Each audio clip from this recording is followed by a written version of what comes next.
Greetings of the day everyone. Welcome to the Photon Academy. This was the part 2 of our chapter Heredity. इसके part 1 में हमने आधा chapter complete कर लिया था. अब उसके आगे का जो पोर्शन है वो हम इस लेक्चर से कंटिन्यू करेंगे. तो देखो हम आज कहाँ से स्टार्ट करने वाले हैं. We are starting from Mendel's law. ठीक है, मेंडल ने इनहेरिटेंस में क्या क्या चीजें बताई, उसने कैसे हमारी हेल्प की to know the concept of heredity. So see क्या होता था, हमने पढ़ा कि तुम्हारे पेरेंट्स से तुम्हारे कैरेक्टर्स आते हैं, है ना. अब देखो फॉर एग्जांपल तुम्हारे जो फादर के अंदर डीएनए है, ठीक है. अब मान लो कि तुम्हारे जो फादर है उनकी हाइट जो है वो बड़ी थी, राइट. अब उसी तरह तुम्हारी जो मदर है उनके अंदर का जो जीन था उसमें कौन सी इंफॉर्मेशन थी कि उनकी जो हाइट है ना वो छोटी है. मतलब दो अलग अलग कैरेक्टर्स है ना. ट्रेड क्या है, कैरेक्टर क्या है, हाइट. हम कौन से कैरेक्टर की बात कर रहे हैं, हम हाइट की बात कर रहे हैं. वो तुम्हारे फादर में ज्यादा थी, मदर में कम थी. तो ये कैसे डिसाइड होगा कि तुम्हारी हाइट क्या है, राइट. ऑब्वियस सी बात है जीन डिसाइड करेगा. लेकिन उस जीन में किसका कैरेक्टर आएगा, तुम्हारी मम्मी का आएगा या तुम्हारे पापा का आएगा, ये भी सोचने वाली बात है, राइट. क्योंकि रिप्रोडक्शन में तो क्या होता है कि तुम्हारे दोनों पेरेंट्स के ही ट्रेड्स तुम्हारे अंदर आते हैं, है ना. तो ये कैसे डिसाइड होता होगा कि कौन सा ट्रेड उस बच्चे के अंदर आएगा. तो इसी कॉन्सेप्ट को समझने के लिए जो मेंडल थे, मेंडल वाज अ साइंटिस्ट, तो उन्होंने ना बहुत सारी रिसर्च की थी. तो उन्होंने रिसर्च क्या की कि ह्यूमन बींग्स पे नहीं की. ऑब्वियसली बात है कि ह्यूमन बींग्स जो है वो खुद भी एक इंसान है ना. अब एक इंसान कितना ही जी लेगा. अगर आप पहले के जमाने की भी बात करें तो ऑब्वियसली बात है कि वो 80, 70, 100 तक मैक्स टू मैक्स इतना जी सकते थे. और अगर वो ऐसे ह्यूमंस पे ही करने लगे तो ये तो पॉसिबल है नहीं, क्योंकि जब तक वो उनको रिजल्ट देखना होता तब तक तो मर भी जाते हैं, राइट. तो इसीलिए उन्होंने अपना एक्सपेरिमेंट किसके ऊपर किया, पी प्लांट के ऊपर, मटर के पेड़ के ऊपर किया. तो देखो इसमें क्या हुआ कि मेंडल ने ये क्यों लिया कि उन्होंने सिर्फ पीस का प्लांट ही क्यों चूज किया, कोई और भी तो कर सकते थे. तो there were certain reasons why he used pea plant. So they have a short life cycle, है ना. बहुत जल्दी ग्रो हो जाते हैं. ऐसा नहीं है कि आम के पेड़ की तरह 3-4 साल लगाएंगे ग्रो होने में, राइट. इनको सिर्फ बहुत ही कम टाइम लगता है ग्रो होने में. Next, exhibit easily observable contrasting trade. मतलब उनके जो ट्रेड्स है ना, जो कैरेक्टर्स है वो हमें आसानी से दिख जाएंगे.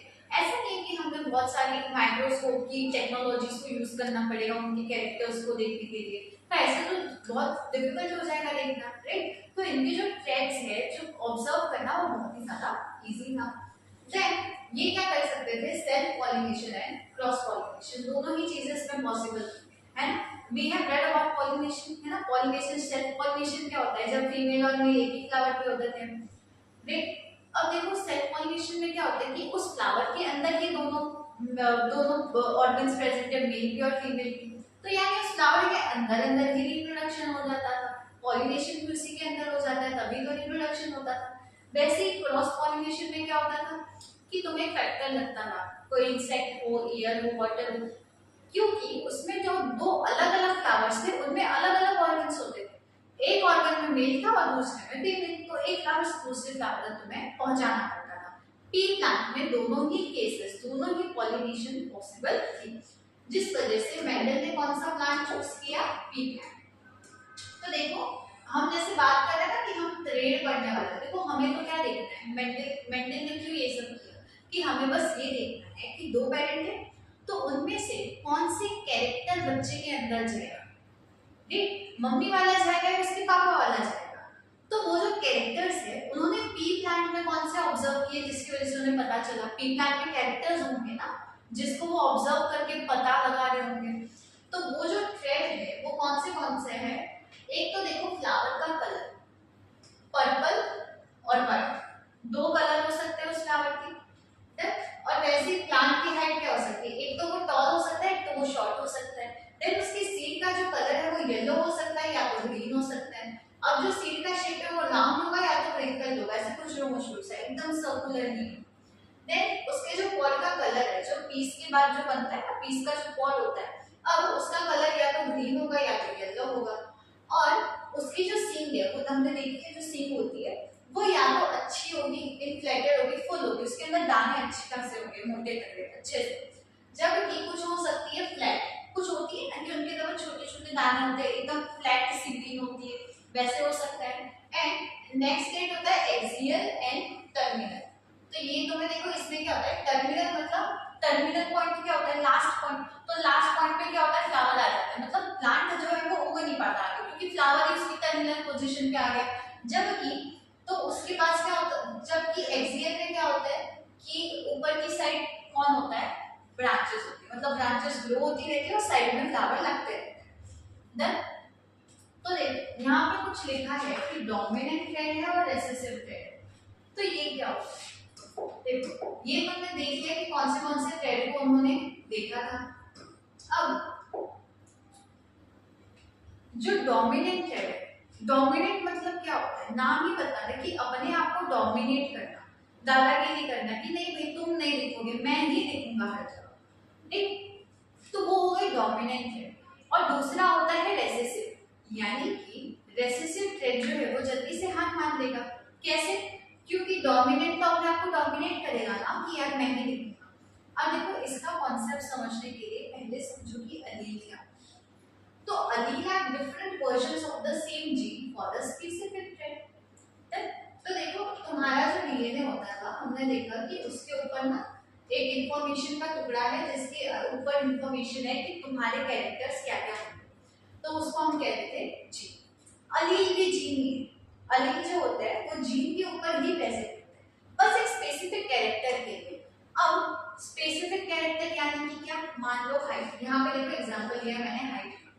देन दो अलील होते हैं, अलील हमेशा कैसे होंगे, पेयर में होंगे, क्योंकि कैरेक्टर्स तो दो है ना, राइट। पॉसिबिलिटी क्या है हाइट की, एक तो हाइट ज्यादा होगी, एक तो हाइट कम होगी। अब वैसे ही अलील होते होंगे ना आइस कलर के, या तो ब्लैक होगा या तो ब्राउन होगा, तो वो दो अलील किसके लिए, एक कैरेक्टर के लिए। एक कैरेक्टर कौन सा है, उसकी हाइट हो सकती है, उसका आई का कलर हो सकता है, उसके हेयर टाइप हो सकता है, या वो स्ट्रेट होगा या कर्ली होगा, राइट। तो जीन के ऊपर इंफॉर्मेशन, और जीन के ऊपर क्या है, दो अलील्स बैठे होते हैं जो स्पेसिफिकली एक कैरेक्टर के लिए होते हैं। तो देखो अलील का एग्जांपल यहाँ पे मैंने दिया है कैपिटल, जिसको हमने कह दिया डोमिनेंट अलील फॉर टॉलनेस। तो देखो कैरेक्टर समझो बेसिक्स। मैंने यहाँ पे जो कैरेक्टर को चूज किया देखने के लिए पी प्लांट में, जो मेंडल ने यूज किया था, वो कैरेक्टर था उस प्लांट की हाइट। अब हाइट दो हो सकती है, एक तो वो टॉल होगा, एक तो वो शॉर्ट होगा, यही होता होगा, राइट। तो देखो कैपिटल टी किसके लिए उन्होंने लिया, टॉलनेस के लिए। वहीं पे स्मॉल टी उन्होंने किसके लिया, किसके लिए लिया, ड्वार्फनेस के लिए, मतलब छोटा रहना। तो ये दोनों क्या है, एक कैरेक्टर बता रहे ना, हाइट का कैरेक्टर बता रहे, तो इसलिए ये दोनों क्या हो गए, अलील्स फॉर हाइट। डन। तो देखो इसमें से ये जो बड़ा टी है दैट वाज फॉर टॉलनेस, वो कैसा होता है, डोमिनेंट ट्रेड, यानी हाइट का जो कैरेक्टर है, लंबी हाइट जो है वो क्या कर रही है, अपने आप को डोमिनेट कर रही है। मान लो कि एक बड़ा टी है, एक छोटा टी है, तो इन दोनों में से, इन दो कैरेक्टर्स में से हमेशा कौन दिखेगा, बड़ा वाला टी। क्यों, क्योंकि ये डोमिनेंट है। डोमिनेंट मतलब कि वो दादागिरी करता है कि बस मैं ही आऊंगा, तुम नहीं आओगे। मान के किसको भगा देता है कि तुम नहीं दिखोगे, मैं ही आऊंगा, तो डोमिनेट कर देता है अपने आप को। और ये वाला बेचारा डरा सहमा सा पीछे रह जाता है, ये अपना कैरेक्टर शो ही नहीं करता। इसका मतलब इसमें जो टॉलनेस है वो कैसी कैसी ट्रेड है तुम्हारी, डोमिनेंट ट्रेड है। और ये जो छोटा टी है वो कैसा है तुम्हारा, रेसेसिव ट्रेड है। देन अब देखो होता क्या है, इसका कॉन्सेप्ट समझो और थोड़ा डिटेल में, कि ये जो तुम्हारा बड़ा वाला टी है ना, ये टॉलनेस के लिए था, ये जो बड़ा टी अलील था, टी अलील। अब ऐसे ये शॉर्ट वाला किसके लिए था, शॉर्टनेस के लिए था। तो तुम्हारे जो हाइट वो किस कैसे कुछ एंजाइमेटिक एक्टिविटीज होती होगी रे। तो प्लांट में ना सर्टेन एंजाइम्स, तुमने पढ़ा था लाइफ प्रोसेसेस है ना, ऑक्सीन पढ़ा था, साइटोकाइनेस पढ़ा था, जिबरेलिन्स पढ़ा था, वो क्या करते थे, हाइट के लिए रिस्पॉन्सिबल थे, है ना, ग्रोथ के लिए रिस्पॉन्सिबल थे। तो एंजाइम्स जो होते हैं वो ग्रोथ के लिए रिस्पॉन्सिबल होते हैं।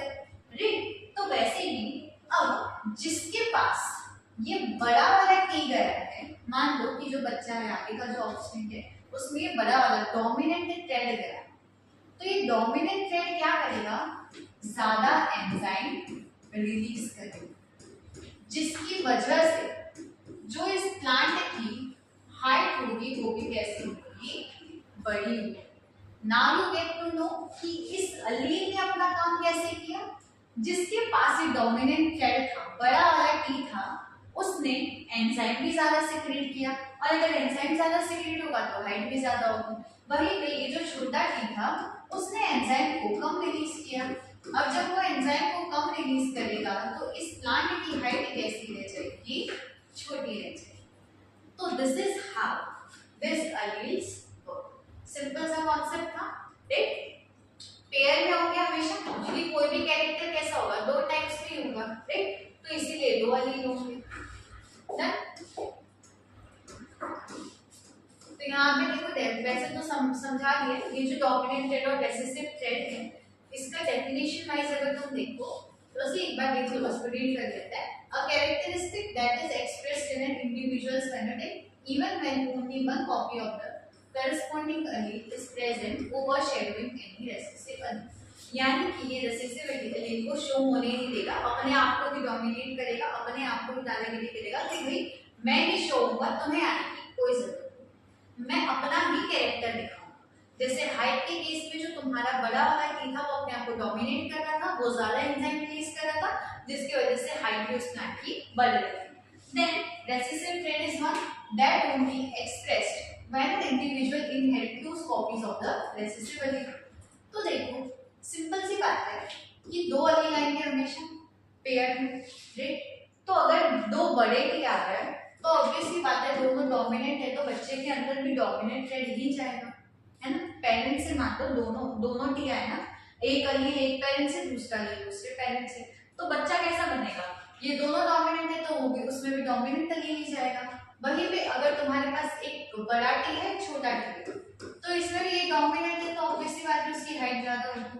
लेकिन अगर दोनों टी छोटे ही रहे हैं तो यहाँ पे तो कोई डोमिनेंट है ही नहीं, यानी कि ऑफस्प्रिंग में कौन सा टी जाएगा, छोटा वाला, रेसेसिव। तो रेसेसिव के जाना कब पॉसिबल है, जब दोनों allele दोनों पेरेंट से यही है, कौन से, रेसेसिव। अगर दो रेसेसिव होंगे तभी ही ऑफस्प्रिंग के अंदर रेसेसिव allele जाते हैं।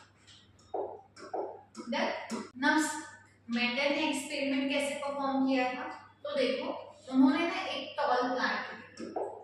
अब टॉल प्लांट है तो उसके अंदर कौन से allele होंगे, दोनों डोमिनेंट के होंगे, है ना, क्योंकि उसकी हाइट बड़ी है, तो दो कैरेक्टर्स है, दोनों क्या है, डोमिनेंट। वहीं पे उन्होंने एक छोटा प्लांट लिया जिसकी allele क्या हो गई, स्मॉल थी, क्योंकि वो छोटा है, राइट। तो एक बड़ा प्लांट था, एक छोटा प्लांट, दोनों को एक साथ पॉलिनेशन करवा लिया, दोनों का रिप्रोडक्शन है, ठीक है। अब उनके जो ऑफस्प्रिंग बने उनका रिजल्ट कैसा आया, तो वो देखो कैसे बनाते हैं हम। यहाँ पे तुम एक पेरेंट का लिख दो और ऊपर की साइड तुम एक पेरेंट का लिख दो, राइट। ये एक पेरेंट का एक साइड हॉरिजॉन्टल ऐसे वर्टिकली और वैसे दूसरे पेरेंट का ऐसे हॉरिजॉन्टली टेबल के फॉर्म में लिख दो। डन। अब क्या होता होगा, इन दोनों को ना क्रॉस मल्टीप्लाई, ये वाला टी और ये छोटा वाला टी, वैसे ही ये दोनों मिलेंगे तो क्या होगा, कैपिटल टी स्मॉल टी। वही दूसरी तरफ ये वाला फिर से मिला दो, कैपिटल टी स्मॉल टी, और ये भी कैपिटल टी और स्मॉल टी। तो यानी कि उनके चार बच्चे बने, चार ऑफस्प्रिंग बने, चारों में ही ये ऐसा होगा उनके जीन का allele, एक छोटा एक बड़ा, एक डोमिनेंट और एक रेसेसिव। अब मैंने पहले ही बताया कि दो allele में से एक डोमिनेंट होता है, एक रेसेसिव होता है। अब देखो इनमें वैसा ही एक डोमिनेंट है, एक रेसेसिव है, तो क्या होता होगा कि डोमिनेंट वाला ही अपने आप को बीच में घुसेगा, दादागिरी करेगा कि यार मैं ही आऊंगा, तुम नहीं लिखोगे। तो इन चारों ही बच्चों में डोमिनेंट allele ने अपने आप को क्या कर दिया, शो कर दिया, स्पेसिफिक कर दिया, जिसकी वजह से चारों ही बच्चे कैसे बन गए, टॉल बन गए, राइट। तो उन्होंने देखा कि जब उन्होंने एक टॉल प्लांट और एक शॉर्ट प्लांट के बीच में पॉलिनेशन करवाई तो उनके चार ऑफस्प्रिंग बने, और चारों ही ऑफस्प्रिंग कैसे बने, टॉल बने। क्यों, due to the dominant trait. Then अब देखो ये तो थी देखो F1 जनरेशन, यानी कि पहली जनरेशन, एक मदर एक फादर और उनके 4 बच्चे। डन। अब उन्होंने क्या कर दिया कि इन्हीं के बीच में उन्होंने क्या किया, सेल्फ पॉलिनेशन, जनरेशन 2। तो देखो जनरेशन 2 में उनके जो बच्चे थे, जो भाई बहन थे, ऐसे समझो कॉन्सेप्चुअली, जो भाई बहन थे, जो ऊपर ऑफस्प्रिंग बने, उन्हीं को एक साथ पॉलिनेशन करवा दिया और फिर देखा कि भाई इसके बाद क्या होगा।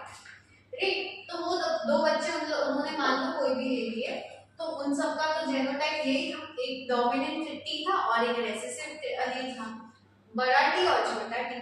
अब इन दोनों प्लांट का उन्होंने साथ में क्रॉस पॉलिनेशन करवा दिया, क्रॉस या फिर सेल्फ पॉलिनेशन। अब इनके ऑफस्प्रिंग कैसे बनेंगे, सेम टेबल बना अपने को।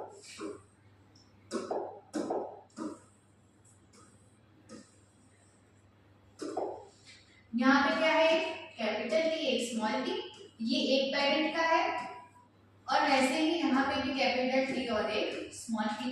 राइट, अब कैसे करना है, ये दो को जोड़ो टी टी, इन दोनों को जोड़ दो, एक कैपिटल एक स्मॉल टी, फिर वापस इन दोनों को जोड़ोगे तो एक कैपिटल टी एक स्मॉल टी, और जब तुम इन दोनों को जोड़ोगे तो क्या आ जाएगा, small T and small T. Right, तो यहाँ पे क्या हो रहा है, ये जिस बच्चे के पास ये वाला ले जाएगा कैपिटल टी, वो कैसा होगा, हाइट में बड़ा होगा।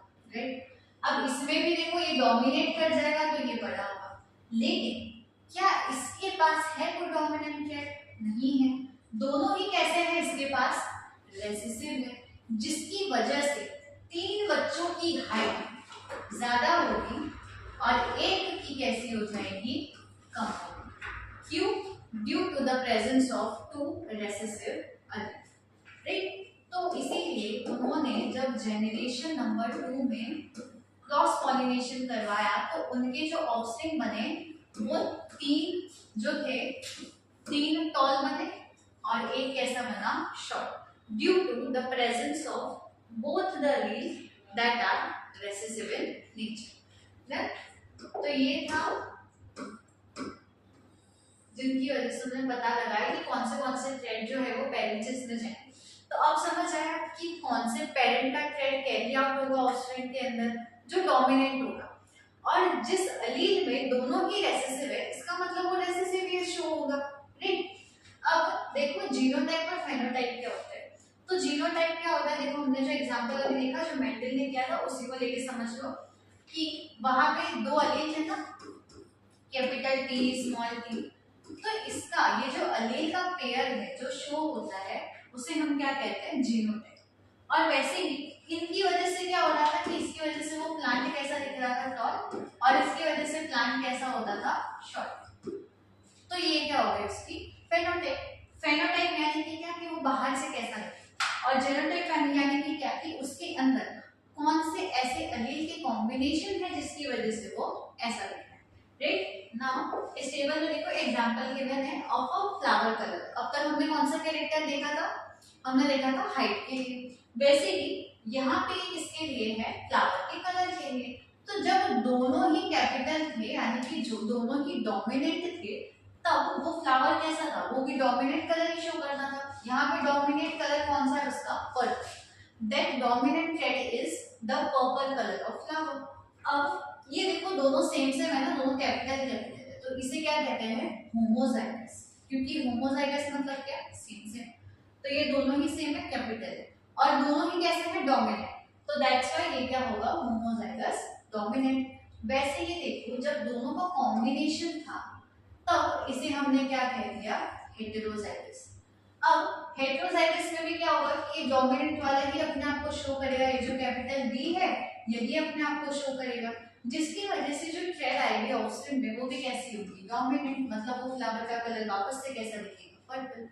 अब वैसे ही लास्ट होमोजाइगस रेसेसिव, क्यों, क्योंकि यहाँ पे दोनों स्मॉल बी, स्मॉल बी क्या होते हैं, रेसेसिव थ्रेड्स हैं। राइट, और ये जो रेसेसिव थ्रेड है, क्योंकि इनका ही कॉम्बिनेशन है, यहाँ पे कोई डोमिनेंट है ही नहीं, तो उसका कैरेक्टर जो है वो भी कैसा आएगा, रेसेसिव, यानी कि रेसेसिव थ्रेड शो होगी जो है white colour of the flower. तो ये होता है जीनोटाइप एंड फेनोटाइप। तो मेंडल ने ये जो एक्सपेरिमेंट किया दोनों में, यहाँ पे भी तो जीनोटाइप और फेनोटाइप था, कैसे देखो, उसका क्या रेशियो पता करना होता है। अब ये जो हमने अभी पढ़ा, F1 जनरेशन में क्या हुआ था, सारे प्लांट टॉल निकल रहे थे, राइट। तो इसी की वजह से, क्योंकि सारे टॉल है तो उनका रेशियो क्या होगा, 1:1, मतलब सारे ही टॉल है, राइट। 4 थे, 4 ही कैसे है, टॉल है। कैसे निकाला ये, टॉल कैरेक्टरिस्टिक कितना की थी, 4 की थी, डिवाइडेड बाय रेशियो। अब टोटल में कितने थे, 4, तो क्या बना उसका फेनोटाइप, 1:1, सॉरी जेनोटाइप। अब वैसे ही फेनोटाइप भी सेम हो, है ना, सारे टॉल ही थे ना, राइट, सारे टॉल थे तो यही हुआ। जेनोटाइप कैसा था उनका, सबका सेम था, कैसा था वो, हेटेरोजाइगस। तो जिसकी वजह से दोनों का ही फेनोटाइप और जीनोटाइप, पहली जनरेशन में जो हमने देखा कि जब सारे ही प्लांट टॉल बने थे, उस केस में क्या होगा, 1:1, राइट। अब जो सेकेंड जनरेशन थी उसमें क्या हुआ था, कैपिटल टी थे, capital T small T, capital T small T, small T small T. तो ये एक बार आया रेशियो, ये वाला जो जेनोटाइप है वो कितनी बार आया, 2 बार, और ये जो स्मॉल है वो कितनी बार आया, 1 बार। तो इसमें जो उसका जेनोटाइपिक रेशियो होगा वो क्या होगा, 1:2:1। देन कौन सा रेशियो है ये, जेनोटाइपिक रेशियो। फेनोटाइपिक क्या था, फेनोटाइपिक में क्या हो रहा था कि 3, ये जो 3 थे ना, ये जो 3 थे, ये तीनों ही कैसे थे, टॉल थे, और सिर्फ एक ही जो था वो शॉर्ट था, यानी कि 3:1। ये क्या था उसका फेनोटाइपिक रेशियो, 3 टॉल थे और 1 शॉर्ट। देन अब देखो, ये तो था मोनोहाइब्रिड क्रॉस। मोनोहाइब्रिड मतलब क्या, मोनोहाइब्रिड में उन्होंने 80 कैरेक्टर को गिना था, जो क्या था, हाइट थी, एक वो जो थ्रेड था जिसके बारे में उन्होंने पढ़ा, that was the height of that plant. Now यहाँ पे उन्होंने क्या किया कि 2 कैरेक्टर्स को मिक्स करके देखा कि भाई कैसे कैरेक्टर शो होंगे। दैट इज, एक तो उन्होंने लिया राउंड,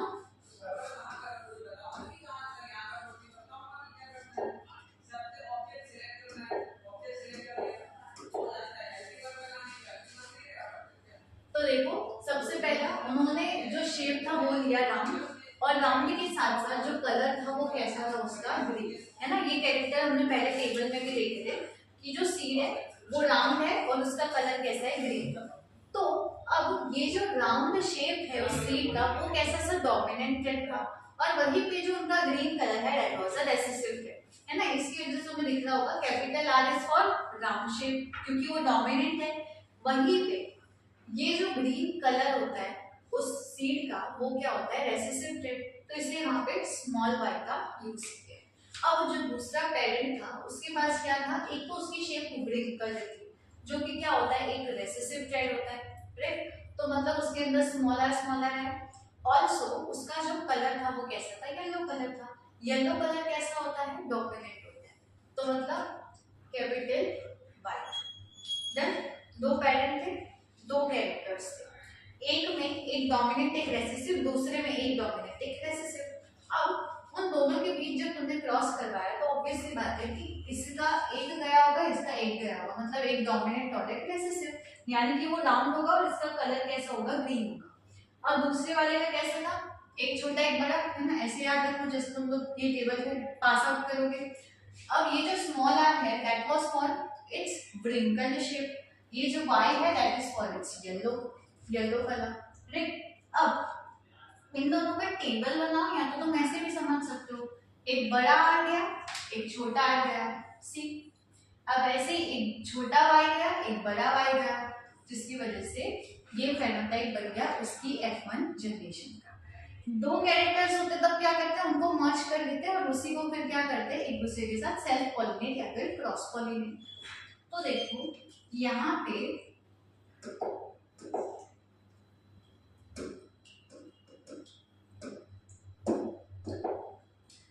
क्या था कि इसमें एक पेरेंट के पास था capital R and small y, एक के पास था small r and small y। ये दोनों कैरेक्टर्स इसमें चले गए, जिसकी वजह से ये जो F1 जनरेशन में उनका ऑफस्प्रिंग बना वो कैसा बना, राउंड एंड येलो। क्यों? क्योंकि ये कैपिटल आर ने अपने आप को डोमिनेट कर दिया, कैपिटल वाई ने अपने आप को डोमिनेट कर दिया। तो कैपिटल आर क्या था? राउंड शेप के लिए था, डोमिनेंट था। और वहीं पे ये जो कैपिटल वाई था वो किसके लिए डोमिनेट था? येलो कलर के लिए। देन अब देखो ये थी F1 जनरेशन। अब वैसे इसकी F2 जनरेशन में क्या हुआ था? तो सी F2 जनरेशन में क्या हुआ यहाँ पे? अब ये दोनों को एक साथ क्या कर दिया? वापस से क्रॉस पॉलिनेट। तो इसका रिजल्ट हमें कैसे पता चलेगा? वापस से क्या करो? टेबल बनाओ। तो यहाँ पे देखो टेबल बन के रखा है, तुम्हें समझ आ जाएगा कैसे कैसे हुआ। सी इसमें यहाँ पे आर वाई था, ये कैसे बना?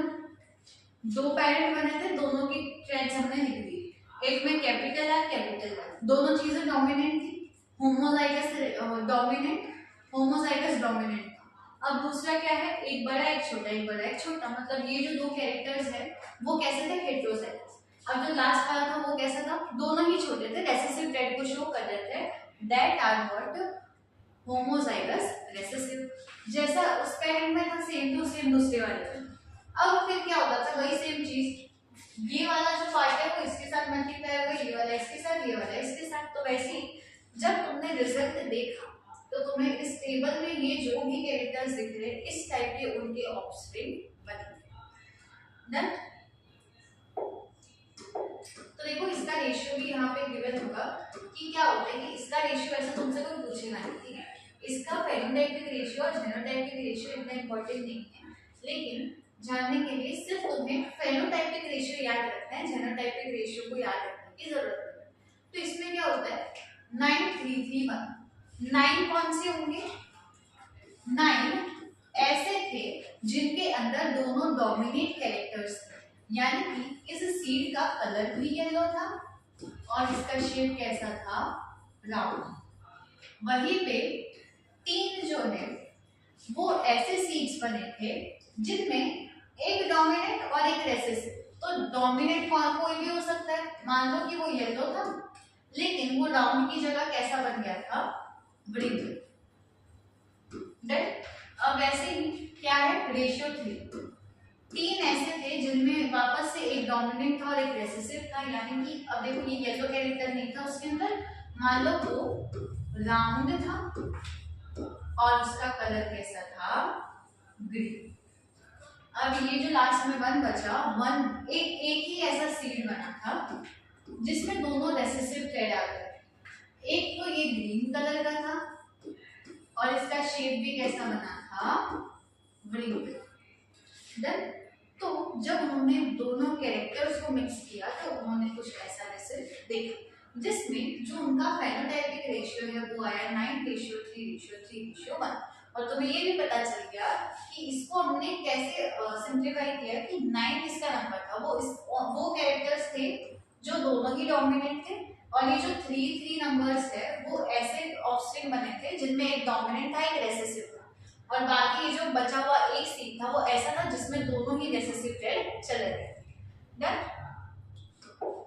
तो ये था the experiment by Mendel. Now see the last topic of this chapter, that is sex determination. कि हमने ये तो देख लिया कि कैरेक्टर्स कैसे ट्रांसफॉर्म हुए from the parents to its offspring. अब इससे क्या डिसाइड होता होगा whether the offspring is male और फीमेल। तो ऐसा होता है। सी अब देखो डिफरेंट ऑर्गेनिज्म डिफरेंट तरीके से होता है। जैसे कि कुछ रेप्टाइल्स जो होते हैं, मान लेते हैं क्रोकोडाइल, राइट? तो उनमें क्या होता है कि ये जो टेम्परेचर, क्रोकोडाइल नहीं, तुम स्नेक ले सकते हो, क्रोकोडाइल तो एम्फीबियंस में आ गया। तो जैसे कि मान लो स्नेक्स है और भी बहुत सारे रेप्टाइल्स है, उनके अंदर क्या होता है कि उन्होंने ना अपने एग्स को फर्टिलाइज करने के बाद, उनके तो एग्स होते हैं, एग्स उन्होंने बाहर रखे हैं इंक्यूबेशन के लिए। अब उनके जो एग्स होते हैं उनको जितना टेम्परेचर मिलेगा उस टेम्परेचर से डिसाइड होगा कि वो जो ऑफस्प्रिंग बन रहा है वो मेल होगा या फीमेल होगा। मतलब इसमें कोई जेनेटिक रोल है ही नहीं, राइट? रेप्टाइल में जो रोल है जो प्ले करेगा to determine the sex of the offspring वो क्या होगा? टेम्परेचर। अब वैसे ही यहाँ पे कुछ ऑर्गेनिजम्स है, जैसे कि यहाँ पे एनसीईआरटी में एग्जांपल गिवन है स्नेक्स का। तो देखो स्नेक्स में क्या होता है कि इंडिविजुअल जो है वो चेंज हो सकते हैं, उनका जो सेक्स है वो चेंज हो सकता है। वो उनके जेनेटिक्स पे डिपेंड नहीं कर सकता, राइट। तो इसमें उनका जो सेक्स डिटर्मिनेशन है वो बेसिकली जेनेटिक्स पे बेस्ड नहीं है। Now let's talk about human. तो ह्यूमंस में क्या होता है कि एक इंडिविजुअल का जो सेक्स है वो किससे डिटरमाइंड होता है, वो जेनेटिकली डिटरमाइंड होता है। अब देखो कैसे होता है। यहाँ था एक male gamete and this was a female gamete. अब हमने क्या देखा कि गैमेट के अंदर हर एक गैमेट सेल में कितने पेयर ऑफ क्रोमोसोम्स होंगे, टोटल 23, राइट, इतने क्रोमोसोम्स। अब ये जो 23 क्रोमोसोम्स है उसमें से जो 22 है वो तो तुम्हारे सारे कैरेक्टर्स डिसाइड करें, यानी कि जो तुम्हारी हाइट थी, आईज का कलर था, ये स्किन कलर, बाकी सारे जो कैरेक्टर्स थे वो ये बाकी के 22 पेयर्स जो थे वो डिसाइड कर रहे थे। अब जो 23rd क्रोमोसोम है वो डिसाइड करता है सेक्स ऑफ द मेल। कैसे? ये जो 23rd पेयर होगा मेल में वो होता है एक्स एंड वाई, ये अलील होगा, ठीक है, एक तरह से ऐसा कह सकते हो अलील फॉर डिटरमाइनिंग द सेक्स ना। अब वैसे ही फीमेल के अंदर वो जो 23rd क्रोमोसोम है उस पे होता है दोनों ही क्या होंगे, एक्स एक्स ना। अब जब भी इन फर्टिलाइजेशन होता है तब क्या होता होगा, this was male this was female. अब इनके जो टेबल के फॉर्मेट में लिखो, समझना इजी होता है कि यहाँ पे ये एक्स एक्स होगा और फीमेल, और मेल में क्या होता है, एक एक्स होता है एक वाई होता है। तो इनके ऑफस्प्रिंग में कौन से अलील के पेयर के जाने की संभावना है, कौन सा जा सकता है। तो देखो ये एक्स से एक्स मिलेगा डबल एक्स, यहाँ पे भी वापस से डबल एक्स, यहाँ पे तुम देखोगे तो एक्स वाई और यहाँ पे भी तुम देखोगे तो एक्स वाई। तो इससे क्या पता चला, 50-50 चांसेस कि जब भी फर्टिलाइजेशन होगा तब 50% चांसेस होते हैं कि या तो वो मेल होगा या तो वो फीमेल। अब अगर फीमेल से एक्स आता है, हमेशा एक्स ही आता है, अब मेल से मान लो कि उसके पेयर में से भी एक्स ही आ गया, तब जो ऑफस्प्रिंग होगा वो कौन होगी, फीमेल। उसी तरह फीमेल में तो एक्स क्रोमोसोम है, मतलब एक्स अलील है, वैसे ही जब मेल से उसके पास वाई आ जाए तब ऑफस्प्रिंग जो होगा वो कैसा बनेगा, मेल ना। तो क्रोमोसोम के ऊपर जो अलील्स थे उसके वही डिसाइड करते हैं कि सेक्स ऑफ बेबी क्या होगा, whether it can be a male और whether it can be a female. अगर दोनों एक्स एक्स हुए तो क्या होगी, फीमेल, अगर एक्स और वाई हुआ तो क्या होगी, मेल। डन। देखो ये डायग्राम है तुम्हारे एनसीईआरटी में, यहाँ पे मेल के पास था एक्स वाई एंड फीमेल में है एक्स एक्स। अब जब दोनों में एक्स एक्स मिलते हैं, सॉरी, जब जाइगोट में एक्स एक्स मिलेंगे तब वो जो ऑफस्प्रिंग बनेगा वो कौन बनेगी, फीमेल। और वैसे ही जब एक्स वाई मिलेगा तब कौन बनेगा, male. Done. So this was the end of this chapter. Hope you guys understood it well. Thank you so much everyone.